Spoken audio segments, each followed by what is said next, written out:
বিরতির পর স্বাগত। নির্বাচনকে কেন্দ্র করে ইতিমধ্যে পশ্চিমবঙ্গে রাজ্যের বিভিন্ন মন্ত্রীগণ তারা ঝাঁপিয়ে পড়েছেন। প্রচারকে কেন্দ্র করে বিজেপির প্রার্থীর প্রচারে তারা এগিয়ে এসেছে।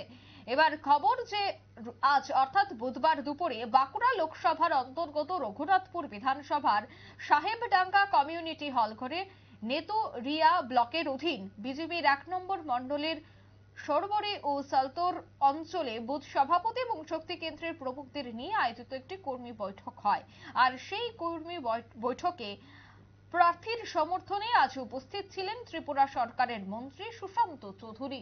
তিনি আজ প্রার্থীর সমর্থনে সেই বৈঠকে অংশগ্রহণ করেছেন। কর্মী সমর্থকদের উজ্জীবিত করতে তিনি বিভিন্ন বক্তব্য রেখেছেন। কি বলছেন তিনি আজকের এই জনসমাবেশ থেকে শোনাবো।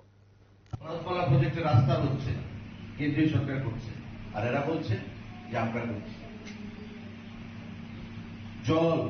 জল জীবন মিশনের জল পাওয়া তো সবাই পাইপের মাধ্যমে চালু হয়নি। রাজ্য সরকার দেরি করেছে। জল জীবন মিশন আমার রাজ্যে বা সারা দেশে আপনারাও পাবেন, দেরি হচ্ছে হয়তো। কেন্দ্রীয় সরকার দিচ্ছে সারা দেশে, প্রতি বাড়িতে জল। পিএমএ আবাস ঘর পাইছেননি? ঘর ঘর ঘর ঘর দেন